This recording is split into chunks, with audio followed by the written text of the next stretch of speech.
but not by any means everything that's needed. That, an LBC scoop on drones, the verdict of Nazanin Zaghari Ratcliffe's husband on the dangerous hunger strike by an Egyptian grandmother, and what the British defence industry makes of the new defence policy.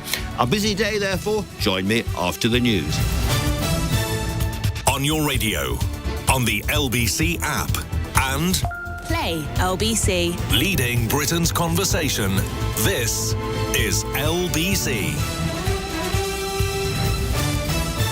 From Global's newsroom at 6 o'clock, 2 teenagers have been sentenced over the death of an 8-year-old man attacked while walking his dog. Bim Kohli died in hospital a few days after being racially abused, punched and kicked. A 15-year-old boy was ordered to serve 7 years detention, and a 13-year-old girl was handed a 3-year rehabilitation order. LBC's reporter George Ike says they had no reaction to their sentencing. But most disturbing of all is when they walked into the dock at the start of the hearing. The pair were chattering, grinning and giggling, still not quite seeming to grasp the enormity of their actions. And during the trial, because of their age, various adjustments were made for the 2 teenagers. They didn't sit in the dock. No wigs were worn by the barristers or judge. They had colouring in books and fidget toys on their desk at the back of the courtroom. The chairman of Reform UK has resigned after describing calls by its newest MP to ban the burqa as dumb. Zia Yusuf says working for the party is no longer a good use of his time. The latest searches for missing toddler Madeleine McCann in Portugal have come to an end. The then 3-year-old disappeared in 2007. And bin collectors in Birmingham have voted to continue strikes until December. They began walkouts in January in a row over pay and jobs. In the city, the FTSE 100 has closed up 9 points at 88.11. The pound buys $1.35 and €1.18. LBC weather, a few showers tonight for most of the UK. Showers moving into the west later, a low of 4 degrees. From Global's newsroom for LBC, I'm Amelia Cox. This is LBC from Global, leading Britain's conversation. It's 6 p.m. Now, Tonight with Andrew Marr. Good evening. And I'm going to start tonight unapologetically with a story that fascinates me and tells us a lot about contemporary politics. In the past hour, we've been hearing more from President Trump about the titanic tussle between him and the world's richest man, Elon Musk. I've been saying for some time that the power dance inside the White House is more like that of a royal court, with circling favourites and barons and plots around a suspicious, capricious king, than it is like normal democratic politics. Right now, Trump is literally holding court with the German leader Friedrich Merz and many cameras. But his court is one in which people are so rich that their personal interests clash with the policy direction of the world's largest economy. And it's personal. And it's emotional. Let's remember how Elon Musk not only funded Donald Trump's campaign for the second presidential term, but how he almost cavorted around him with delight and seemed to see him as a father figure, a devotion warmly reflected back by sunny King Donald. Come on up here, Elon. He created the first major American car company in generations, and his rocket company is the only reason we can now send American astronauts into space. Come here. Take over, Elon. Yes, take over. Hi, everyone.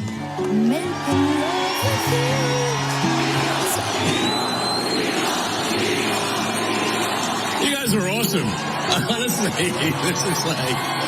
Did you see his rocket yesterday? It was captured. With Trump, the great thing is that we have a real individual who is not beholden to anyone, and that's what scares the machine, and that's why the machine's trying to kill him. Elon, I love the double hat, by the way. He's the only one that can do that. Get away with it. Well, Mr. President, they say I wear a lot of hats. The vast majority of people in this country really respect and appreciate you. Well, thanks to your fantastic leadership, this amazing cabinet. Elon's really not leaving. He's going to be back and forth, I think. I have a feeling. The Doge influence will only grow stronger. It's I'd liken it to sort of Buddhism. It's like a way of life. Elon's service to America has been without comparison in modern history. Thank you, Elon. Thank you. Take care of yourself. But now, things have darkened. A cold wind is blowing through this somewhat tacky Camelot. Elon Musk, having failed to cut waste with his Doge operation in the way he had promised, now finds Trump's big, beautiful spending bill ridiculous.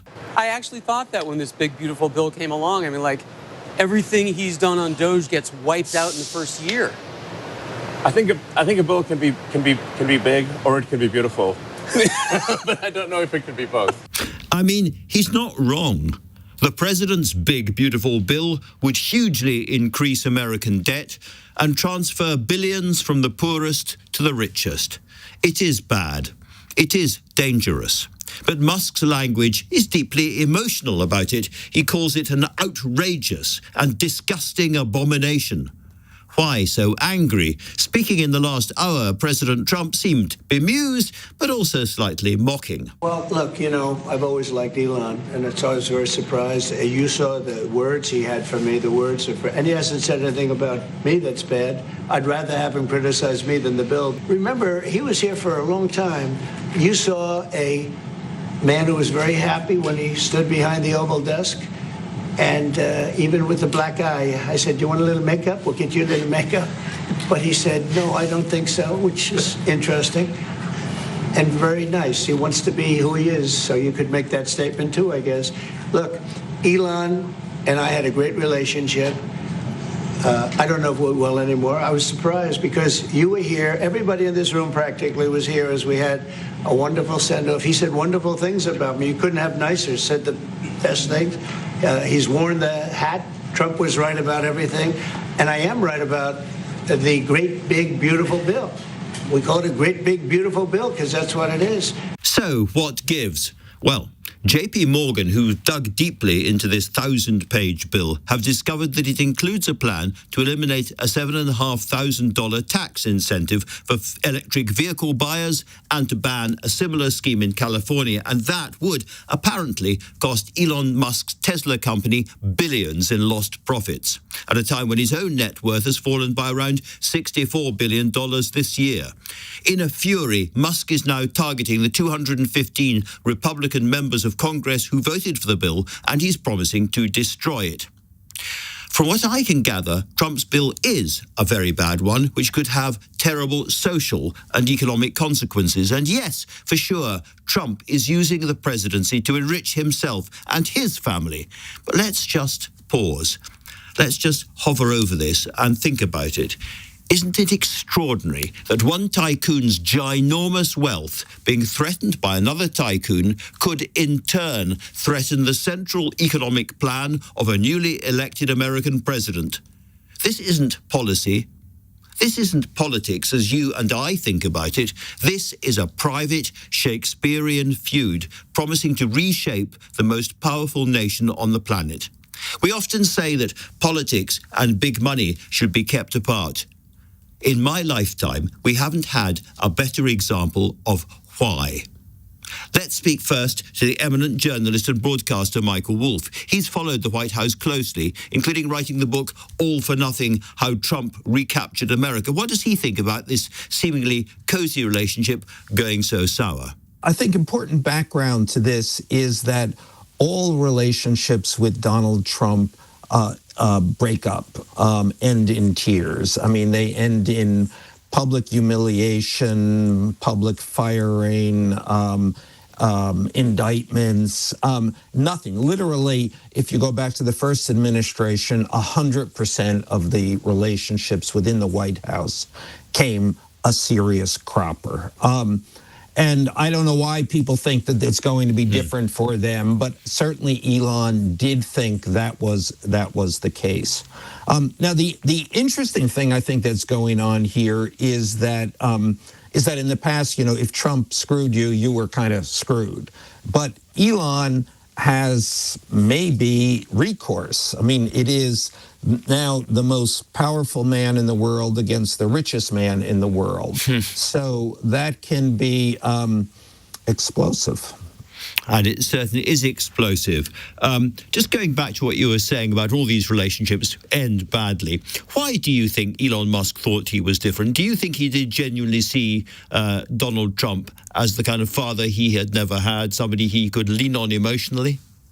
I don't. I mean, yes, maybe. Who knows? But the interesting thing is that the White House is now filled with a whole new set of people who clearly believe that what happened to the people in the first administration will not happen to them. And I think Elon thought, well, what can happen? You know, I have what can he do to me? I am protected in every possible way. Plus, I'm virtually, or in many ways, supporting this guy. I am protected. Now, that turns out not to be true. And Elon, from certainly what I understand, you know, was effectively pushed out of the White House. And this is connected to the so-called Big Beautiful Bill. For British people listening to this who don't know all about it, this is the absolute centrepiece of Donald Trump's domestic economic programme, a vast transfer of wealth from some of the poorest Americans to some of the richest Americans, and also a bill which hugely piles up America's debt. Yeah, absolutely. But I would not be convinced that that is the proximate reason for this breakdown. I mean, Elon became very unpopular within the White House, within the close Trump staff. His press was getting to be terrible. And there's another subtle thing that goes on with Donald Trump. He lets people take charge. And this is a combination of reasons, including the fact that he's not very interested in these things, and you might argue, fundamentally lazy, but he lets people take charge, and they continue to take charge until other people notice that they are in charge, and at that point they are no longer in charge, because Donald Trump won't let them, because he can't have it be seen that someone else is leading the fight. Yeah. Now, what we do know from research published in the last 24 hours is that this bill includes measures to remove tax breaks for people buying electric vehicles, which will cause a big hit to Tesla. And in fact, Musk is going to lose a lot of money if this bill goes through as it is. And he seems to be campaigning against it. He's singled out all the Republican congressmen who voted in favor of it, and he's promising some kind of revenge. Do you think it is possible that he is able to actually muster enough support on the Hill to stop this bill? Well, I think that's going to be the interesting thing to see. Will Elon Musk go to war with Donald Trump? And if so, what happens? Who wins? Who has the advantages here? You know, this is we've never seen this kind of head-to-head conflict with Trump. People go head-to-head with Trump, and he smashes them down. So will he do that to Elon Musk, with whom he's still looking forward to getting millions upon millions upon millions, tens of millions, hundreds of millions of dollars? Yes, indeed. Part of the Trump strategy is to enrich himself and enrich his family in all of this. But if this bill is destroyed with by the feud with Elon Musk, do you think that really removes the center, the sort of motivating power of this Trump administration so early? Well, no, not necessarily. Donald Trump does not rule by accomplishment. He rules by headlines. He rules by conflict, really. So what happens? It is very possible that a fight with Elon Musk becomes another centerpiece of this administration, of Trump taking the view that Elon is the bad guy, and he is defending the country against this bad guy, or even more, that Trump is the victim, a role he very much likes. And Elon Musk has been seen by other people in the kind of MAGA movement, the more populist, sort of more nativist people in the MAGA movement, as a good example of the tech bro, the incoming tech bros who are, as it were, corrupting Donald Trump. So do you think his fall would mean the victory of people like Steve Bannon and indeed growing power for J.D. Vance? Yeah, well, I think that's complicated, and I wouldn't group Bannon and J.D. Vance together. J.D. Vance is going to be naturally on the Elon side, and Bannon, of course, is not going to be, because he's, among other things, has been incredibly envious of the role that Bannon has had, that Elon has had in this administration, which is essentially the role that Bannon had in the last administration. Well, listen, that's been a fascinating conversation. You have written very, very well about Donald Trump over the years. It may require Shakespeare to write the next part of this story. But for now, Michael Wolff, thank you very much indeed. Thank you. And for more of Michael's insights, not Shakespeare's, you can find him on Michael Wolff NYC on Instagram. Now, there have been further developments with the president today. He had a 90-minute call with President Xi of China amidst tensions over tariffs, and there was that Oval Office meeting with the German Chancellor Friedrich Merz this afternoon. Simon Marks, LBC's Washington correspondent, has been following all of that. Simon, thanks for coming on the show. First of all, the Xi call. This seemed to be President Trump making as nice as he possibly could. Yeah, I mean, this call, Andrew, as you know, had been much awaited here in Washington, D.C. The Trump administration had indicated to President Xi that President Trump was willing to engage with him, but it was going to be required of the Chinese that they request the conversation. And President Xi sat on his hands for several weeks, saying that he wasn't going to do that. We don't know the mechanics by which this call was arranged, but it has taken place. It ran about an hour and 15 minutes, an hour and a half. And in the telling of both China and Donald Trump, this call went well.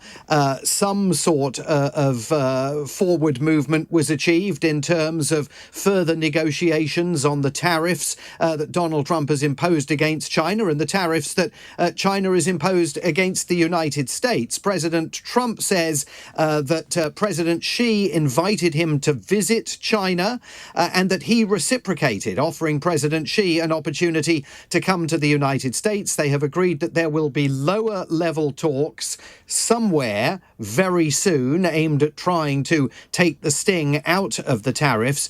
And there were some extraordinary moments during President Trump's presentation there in the Oval Office earlier, where he was asked about what were announced plans, basically to shut America's doors in the face of Chinese students planning to come here. And he indicated that that was absolutely no longer on the agenda. Not a problem. We are honoured to have them come to the United States. So whether that truly reflects a U-turn on the part of the State Department is unclear. No word on when the two men may meet face to face in each other's countries.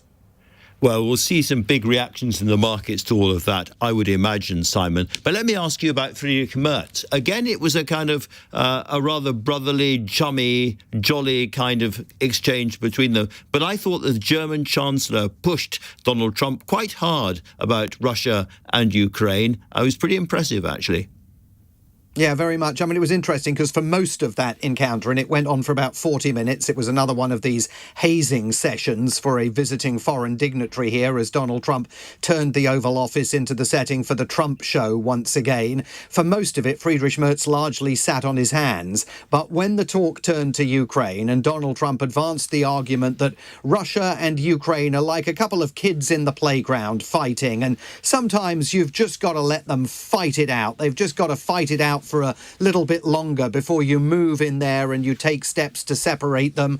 The American president indicating that he's got a date in mind for when he might impose sanctions on Russia, but he again made it very clear where his sympathies lay in the conflict. And it was Friedrich Merz, the German Chancellor, who intervened absolutely to underscore the fact that Germany and its allies in Europe are clearly supporting Ukraine and that he was here whenever the Trump show ended, to begin serious conversations about the instruments by which the United States could assist Europe to come to Ukraine's aid. So he was quite, he was pretty steadfast about that. Yeah, he's a quietly tough character, Mertz, I think. Now, I led the show, as you heard, on this extraordinary Trump versus Musk feud. And I think in the last half hour, we heard Trump being sort of mildly derisive about Musk. And now we've had Musk coming back and saying, well, without me, Trump wouldn't have won the election. This is going to run and run. Yeah, absolutely. This is now open warfare between the two men. Elon Musk has taken to his own social media platform, X, to hit back at President Trump's claims that Elon Musk's issue with the big, beautiful bill is a newfound issue, that he never had any problem with it while he was working within the administration. It was only after he discovered that President Trump was proposing to do away with the electric vehicle mandate that he had a problem with it. Musk has tweeted, "False.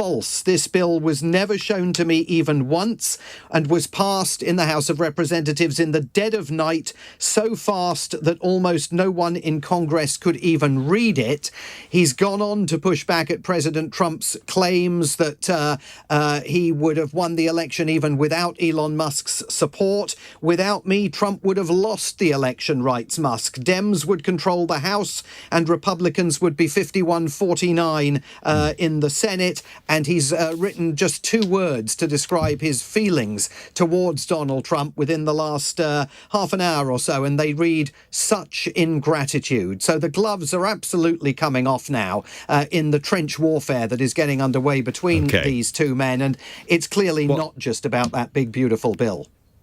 What a sensational story, Simon. You're sitting there in Washington and I'm seething with envy. Thank you very much indeed. Now, you might think this kind of psychodrama is reserved for our American friends, but you are sorely mistaken. We're going to talk about this afternoon's bombshell political resignation here next, but you're listening to Tonight with Andrew Marr, and the time now is 6:21. LBC.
Tonight with Andrew Marr. Watch live on both Global Player and the new LBC app.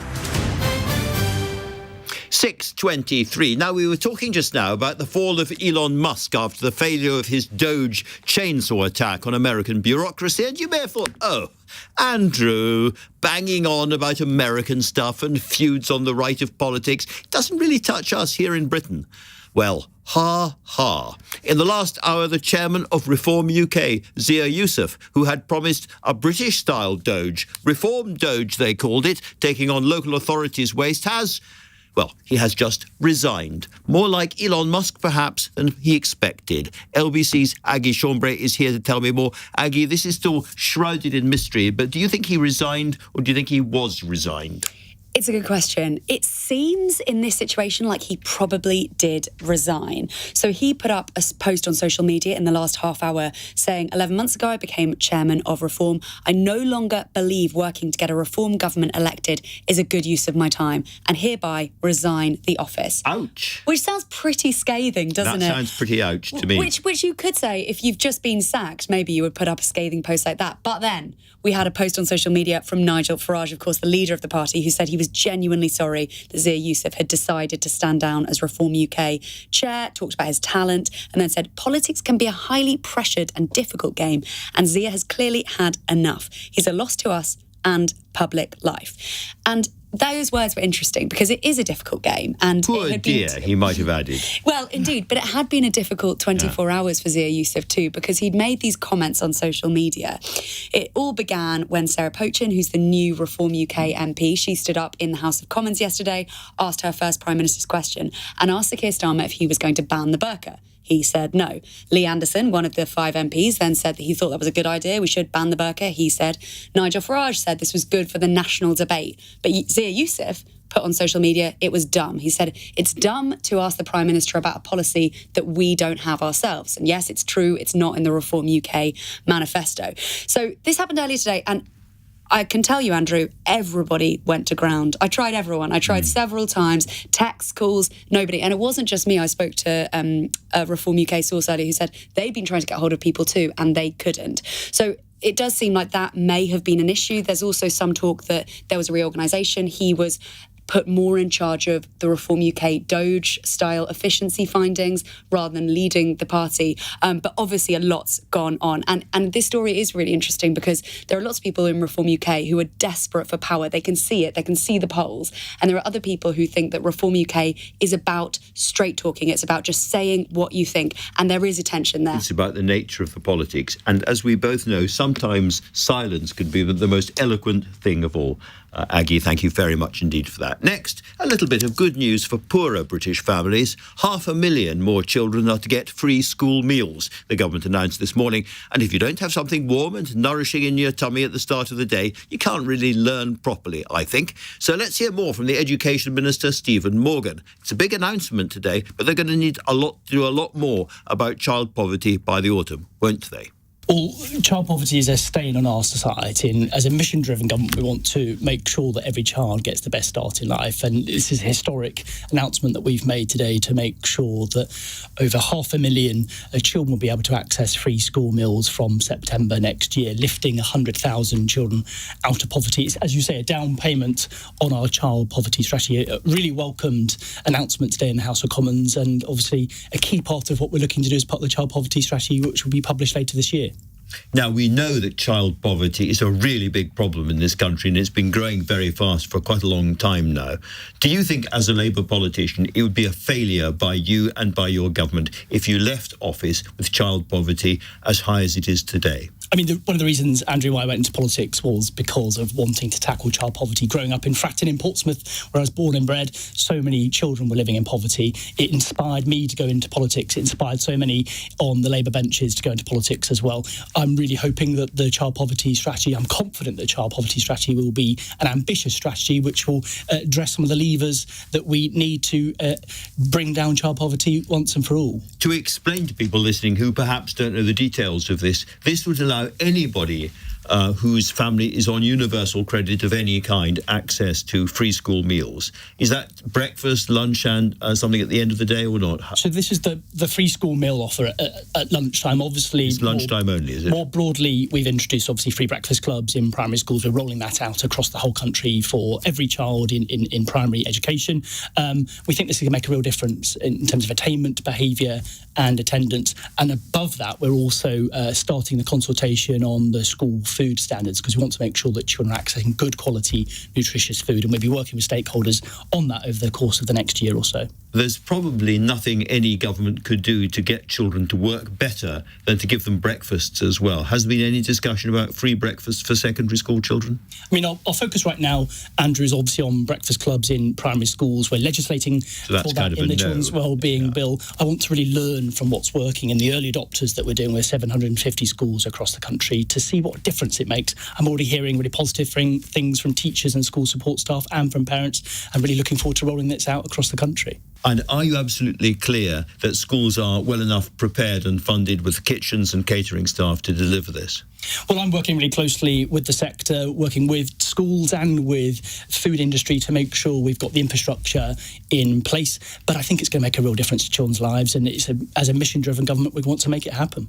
Let's turn to the issue of child poverty more generally. Do you accept, as a lot of campaigners say, that the single biggest way of removing children from poverty in this country would be to remove the two-child cap? I mean, I'm not going to comment any speculation around what I'm not asking you to speculate about what you're going to do. I'm asking you whether you agree that removing the cap would be the single easiest and biggest way of lifting children out of poverty. I'm really proud that my boss, Bridget Phillipson, and Liz Kendall have been leading a child poverty task force. They've met for 9 times over the course of the last year. And you're not quite answering my question. My question is, do you think that lifting the two-child cap would be the single biggest and easiest way of lifting children out of poverty or not? Through that process, we've been listening to parents, we've been listening to school leaders and from organisations that have been lobbying on those issues. And I can't obviously preempt what the ambitious strategy will say, but obviously keen to hear from the voluntary sector organisations that are making those points.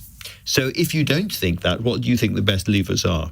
Well, I think there are a range of levers. We know that households and housing is a key issue, alongside obviously the school food offer that we've announced today. And obviously my brief includes child entitlements, the childcare entitlement programme. You know that we've removed some of the burdens on parents in terms of the costs of school uniform with the capping of branded items. I think a package of measures that we've already announced, which demonstrates how urgently we're taking this issue ahead of an ambitious child poverty strategy later this year. Keir Starmer has said in private that he regards lifting the two-child cap as a mission that he really wants to accomplish himself. Your boss has talked about the moral mission on this. I'm just interested that you're not prepared to go anywhere near that policy.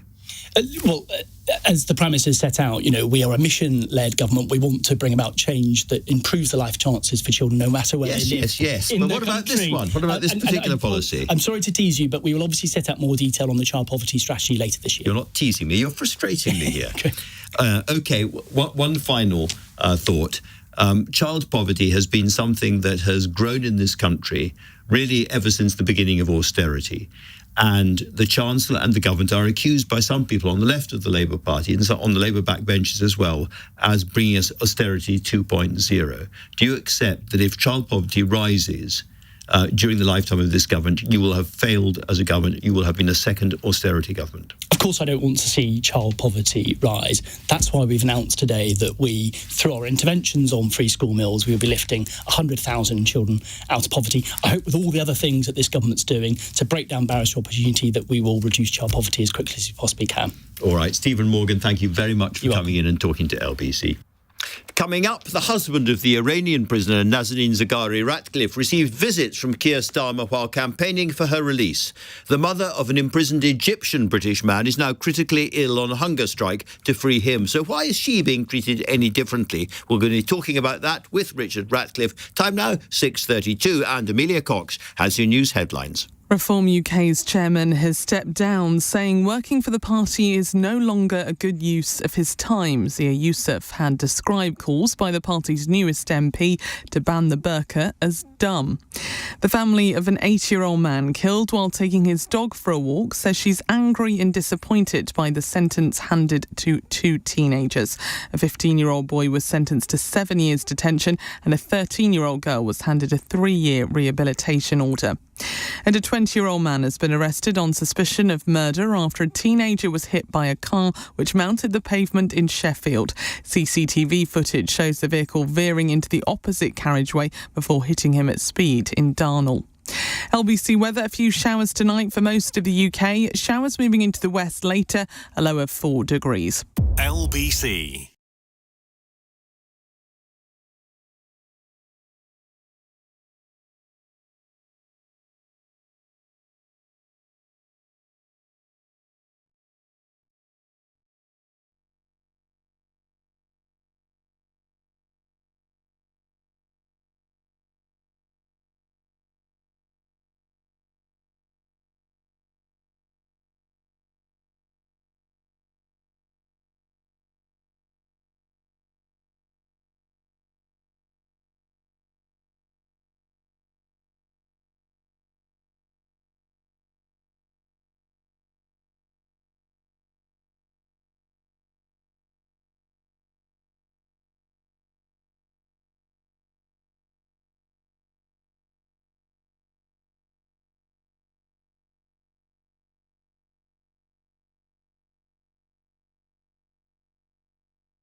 Apply.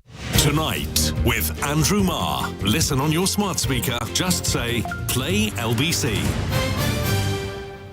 6:35. Now, if you are a regular listener or viewer of this show, and I'm sure you are, you will remember perhaps Zia Yusuf, the very determined, very brave Egyptian grandmother who's been on hunger strike for nearly 9 months to call attention to the plight of her son, Alaa Abd El Fattah, a British-Egyptian writer and democracy campaigner who's been unlawfully imprisoned after a sham legal process and who is also on hunger strike in Egypt.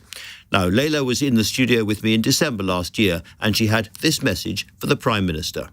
Yeah, please bring Alaa here for Christmas to be reunited with his son. Alaa has a 13-year-old son who is now settled in Brighton. He's an autistic boy, so he's in a special needs school, a very good one in Brighton, and he's settled there. We don't want to disturb Khalid again. Just reunite Alaa with Khalid and reunite our family.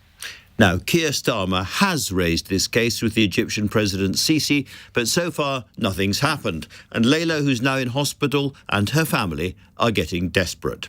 To understand a little about what they're going through now, I'm joined by Richard Ratcliffe, whose wife Nazanin Zaghari Ratcliffe was held under house arrest in Tehran for so long. He also went on hunger strike. He also appealed to Keir Starmer, and he's sitting now just where Layla Swift was sitting earlier in the year. Richard, very good to have you in the studio. Good evening, Andrew. This must bring back lots of memories. What are the parallels between what happened to Nazanin and what's happened to this very, very brave campaigner in Egypt? Yes, so similar in the sense of Nazanin was obviously held in prison in Iran unfairly. We had a long battle to get the government to pick up on the case, and a long battle to get the government to push the Iranian authorities.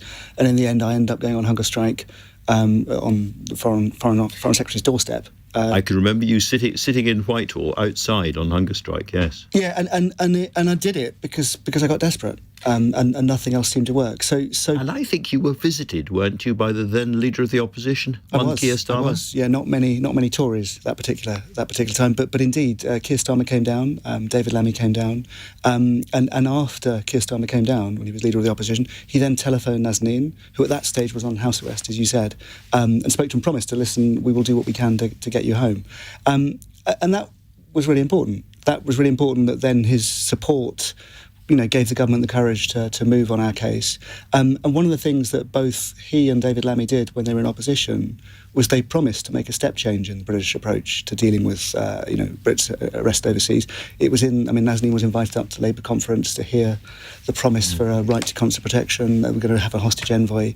It was put in the manifesto. So we did have hopes that there would be a change and that we wouldn't have lots more cases like Nazanin's. Now, as I said just now, Keir Starmer has phoned President Sisi and has raised this subject and has talked about the distress of the family here in the UK, but nothing has moved. What more can he do? I think you've got a series of things that you think he can and should do. Well, the thing that always used to annoy me in Nazanin's case and applies here is there's a kind of a pretense that the government often won't acknowledge that this is arbitrary detention. It won't say this is wrong, this needs to change, this is an injustice. I haven't heard Keir Starmer, he's talked about distress. I haven't heard David Lammy say this is wrongful detention, shouldn't be happening. When you acknowledge that this is wrong, then of course you can do things as a consequence. Say, well, listen, if you continue to abuse our citizen, then we're going to change the travel advice. There were, 500,000 Brits that go to Egypt each year? And if the government says it's getting a bit dangerous, they might arrest you unlawfully, that would hit their tourism. It would certainly make people think twice. And even the threat of it would make the Egyptian authorities think, well, is this worth holding on to? So that's a simple thing. Jeremy Hunt did it in Iran's case for Nazanin, and it made a difference. You can also do, at some point, you can threaten legal action, you can threaten sanctions on human rights. Those are more aggressive steps. But you do have fundamentally, and then Nazanin and I went to visit Layla in hospital at the weekend, and she looked pretty frail in that clip you just played. Yes, I was going to ask you about this because, she's had some sort of glucose supplements at some period, but she's looking very, very frail now. In a long, long time. Very frail indeed. She's quite slow in that clip. She's a lot slower now. And it's. Well, I asked her, was she prepared to die? And she said yes, she'd go all the way. Well, I was saying to friends earlier, like one of the things I found with my hunger strike is as your body withdraws into itself, you do mentally as well, and you get more stubborn. You get less able to make a different path. You get more convinced that this is the only desperate solution I've got. And it gets terrifying. And I remember watching and seeing her family, how scared they are, but remembering actually how I was getting my own family really scared, because you need to get the government scared. But it you know, I don't know how long she's got left. I don't know how long, the permanent damage that's done already, what impact that will have. But this is not something that's done lightly, and it's not something that can be played with and dragged out and drifted with. Well, I'm sure the thoughts and, where appropriate, the prayers of an awful lot of people listening to this will be with her. Thank you so much, Richard, for coming in and helping to highlight that important case. Now, we've been talking a lot this week about Britain's new strategic defence plan and whether there is enough money for it. But an equally important question is whether we're likely to buy the right kit, stuff that actually works. In an LBC exclusive, we've been told by a man who's helped produce thousands of attack drones inside Ukraine, Richard Woodruff, that the new British and French official drone models are terrifyingly badly built, underpowered, unfit for combat. The Russians, he says, will be laughing at us. Let's hear more from LBC's Joseph Draper. Well, Andrew, that Ukrainian attack in Russia over the weekend, it brought a lot of attention, didn't it? Not just to the potential of this technology, but also the dangers of it as well, and the importance of getting ahead of the curve with it. That's why John Healey has pledged £2 billion this week to drone development. But I've been speaking to small drone suppliers. They want to see cheap, scalable models rather than experimental kit, which doesn't necessarily hold up to battlefield realities. Now, there are two models in particular, Andrew, which have drawn criticism. There's an RAF model. Are we running quite late? Yeah. And there was also a French 3D drone printing unit. Now, the point of that is that they can develop drones straight from the battlefield. Richard Woodruff, who's been at the centre, really, of Ukraine's drone battle, he tells me both of these models would crash and burn in a real war. These were some terribly, terribly built drones. And it's terrifying that I know more than the British military and the French military on how to manufacture drones. Very simply, you cannot 3D print a drone frame. It's not a strong enough platform. So when you strap a munition, you strap some weight underneath that, then the frame flexes, which changes the flight characteristics, and then it sends the flight computer into kind of like a frenzy, and then it means that these things just crash.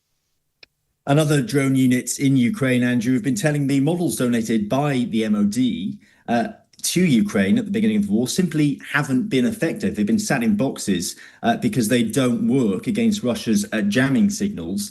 And this gets to the heart, I think, of concerns about how procurement works in this country, with lots of smaller developers wanting to see real battlefield experience prioritised in this £2 billion investment, rather than, they say, than the interests of big defence contractors. Now, it is worth saying, Andrew, that in a statement, the MOD said that that particular RAF model was for testing purposes only. It wasn't part of a large-scale procurement. And they say all their kit goes through vigorous testing. Thank you very much indeed for that. Right. Whatever the truth, it is not enough to say drones good. You have to ask, what kind of drones and how good? And that goes, of course, for everything else, missiles, ships, aircraft. Let's talk now to the CEO of Babcock, the huge aerospace, defence and nuclear technology company, David Lockwood. He told me what this week's Strategic Defence Review means for Babcock and his 28,000 workers. So I think the clarity it brings is fantastic. And it's also very clear on what's funded and what is aspirational. There are statements when money is available, and I think that's quite unusual to admit that some things are aspirational. It sets out not only what the country is going to buy, but also how it's going to buy it, and addresses some of the issues around the lack of speed historically in the procurement process. So you've got to go faster than you've gone in the past. This is perhaps a daft laddie question, as we say in Scotland, but what kind of things are you going to be doing as a result of the SDR that you might not have been doing before?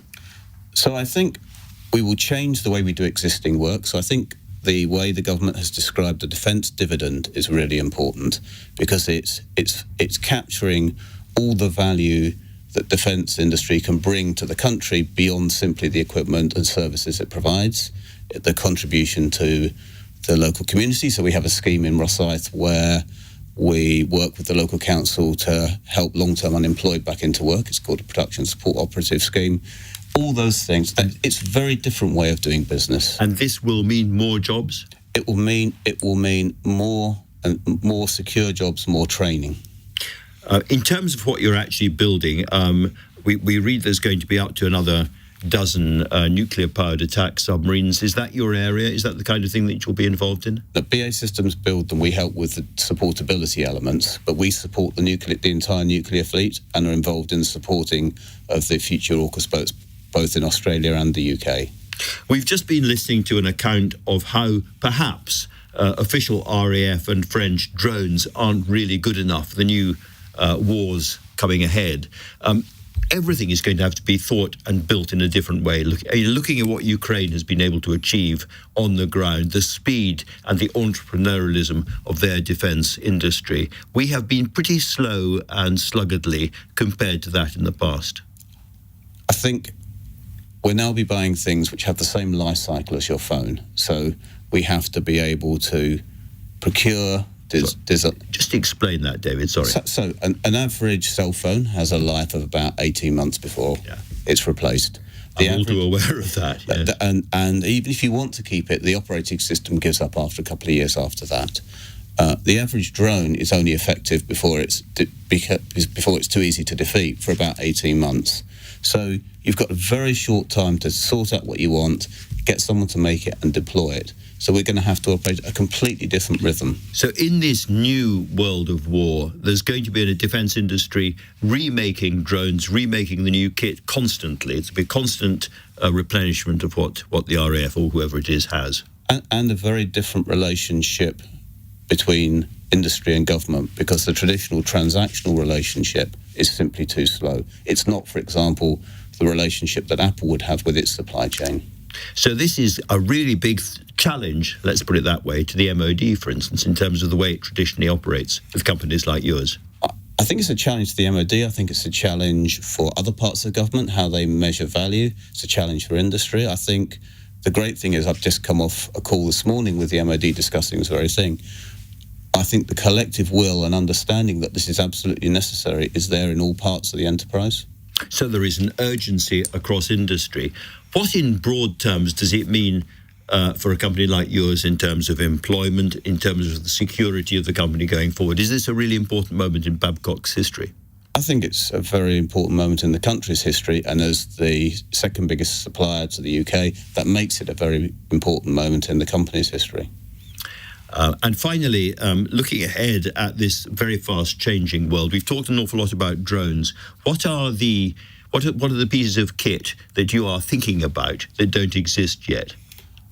So there was a lot in the SDR about things like Loyal Wingman. That's an unmanned aircraft that flies alongside a manned aircraft.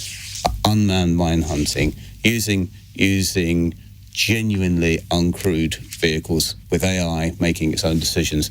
I think all of that is going to be really exciting. And that's coming quite soon, do you think? I think it will come sooner than we think. All right, David, thank you very much indeed. Thank you. So, lots to discuss with our political panel this week, not to mention the bombshell resignation of the Reform UK chair just this afternoon. That's next. Time now, 6:48. Coming up at 7 on LBC, Ian Dale. Nigel Farage's party chairman, Zia Yusuf, resigned, saying he no longer feels it's worth spending his time working to elect a reform government. What does this mean for reform? Ian Dale on LBC.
seconds. This is LBC. Message Andrew Marr on WhatsApp now on 0345 60 60 973.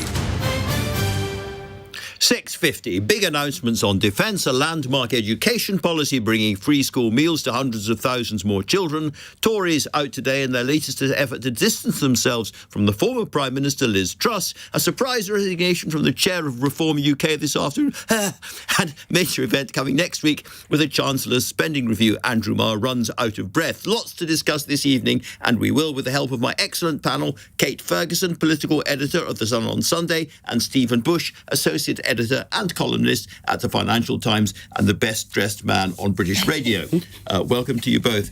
Stephen, in deference to your fantastic suit, let me start with you and ask you about, we've had a lot of discussion this week about government spending. Is there enough for defence? Next week, it's going to be even more intense, isn't it?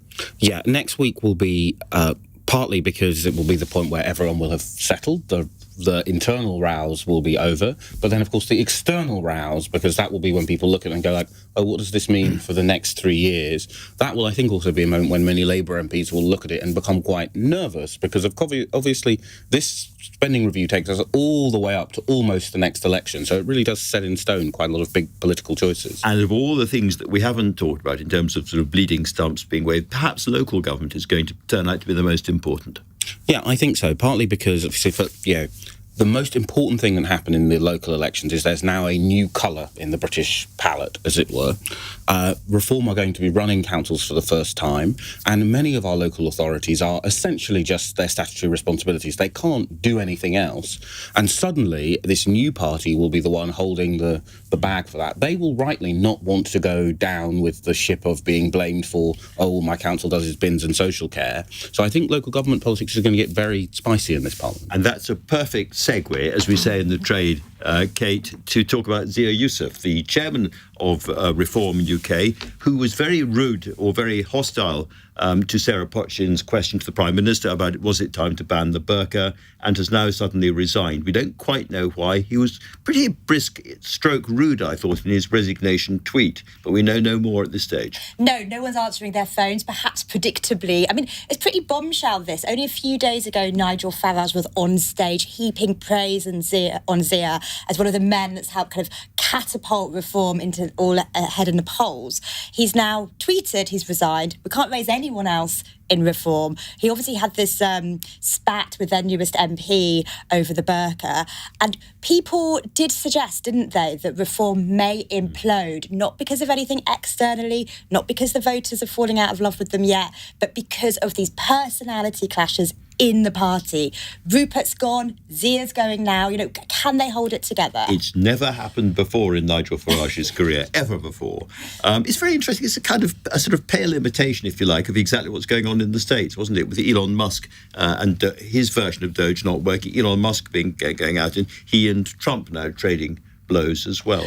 Yeah, that's so true. Someone sent me that tweet actually earlier, that everyone's falling out with their bestie. Like Chubb's fallen out with Elon, Zia's fallen out with Nigel. It's all going on. And speaking of which, Conservatives have been showing their colours, sort of parading around a bit. We had a big speech by James Cleverly, possible future leader. We had a big speech by Mel Stride, who knows, possible future leader. And we've had lots of interventions from Robert Jenrick, certainly somebody who thinks he is the next leader. Kemi Badenoch's not had an easy time from her besties.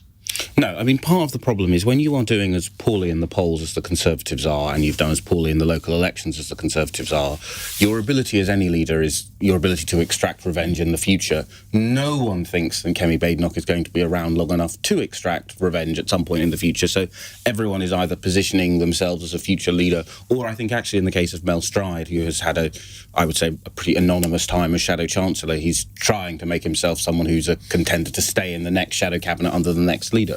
And if he wants coverage, falling out publicly with Liz Truss is the way to do it. Yeah, and also, what is the central role of a Shadow Chancellor in the beginning of their time as Shadow Chancellor? It's to repair their party's reputation for economic competence, because broadly speaking in this country, the party doesn't lose office without having suffered some damage to its reputation for economic competence. What was the single biggest thing that destroyed the Tory reputation for economic competence? It was Liz Truss's 49 days as Prime Minister. So he is actually I would say, fulfilling the core of his job by going, hey, no return to that. No return to that. The thing we did that you are rightly angry about, and people still pay 500 quid more on their mortgage on, we understand and we hear you. The problem, of course, is going to be overshadowed by this row in reform. Absolutely. Since we're talking about economic competence and economic policy, let's talk a little bit about the current Chancellor, Rachel Reeves, because she has made it very, very clear, we were talking to her yesterday, there's going to be no return to big tax-raising budgets. That's off the agenda. She loves her fiscal rules. She's not going to diverge at all from those. And yet you look at all the pressures on her, not least on defence, Kate, and it's going to be very, very hard to see how she makes the sums add up. So hard. I mean, I don't want to be mean to Rachel Reeves, but she's going to become this kind of essay crisis chancellor, where you're kind of lurching from one fiscal event, one budget to the other, trying to piece together these little bits of tax to just get you through to the next year. But huge pressures. I mean, defence spending going up, her parliamentary party and a lot of that broader left calling for wealth taxes. Don't really know what those are, but okay. These pressures to reverse some of the blooming benefits cuts, lift the two-child benefit cap, all that before we even get into revenue, day-to-day spending, the squeeze on local government. There's huge pressures on her. What is true is they had one promise in that manifesto. That was a wafer-thin manifesto. And the one promise they had was, we will not raise these 3 taxes. So and I think she feels they can't go back on that. Stephen, I was thinking, compared to Labour governments of the 60s or 70s, the big difference, because they had this very similar kind of crisis and lack of money and all the rest of it, is we don't see a big ideological split in the cabinet. It doesn't seem to me that there was any chance or likelihood of a putsch being mounted either against Keir Starmer or Rachel Reeves. The cabinet may have a lot of worries, but they're not coming out publicly and attacking. Yeah, that is the big difference. And I mean, partly because in the 60s and 70s, many people were in that shadow cabinet because they'd won shadow cabinet elections beforehand. They were forces within their own right in the Parliamentary party. People don't really have factions behind them in the same way. So it's harder for an individual cabinet minister to go, well, I don't like this. I mean, the cabinet that 60s Labour government, which is very similar to this one in lots of ways, you had a big promise on devaluation, which hurt them quite a lot in terms of their ability to keep their other promises. Every budget was, as Kate said, an essay crisis, and eventually, of course, they did have to break that promise, and maybe this story will end the same way, but there is no ideological pressure against the Chancellor or the Prime Minister yet. I'm just thinking about performances in the Chamber this week. Keir Starmer, all the way through so far, has been really relaxed at Prime Minister's questions, just kind of swatting away Kemi Badenoch and looking supremely confident. I thought for the first time Kemi Badenoch was starting to get under his skin a little bit this week. Kemi Badenoch made a joke this week, which is a very rare thing. So, yeah, she did well in PMQs this week. I mean, Kemi's not your greatest parliamentary performer. Let's be honest.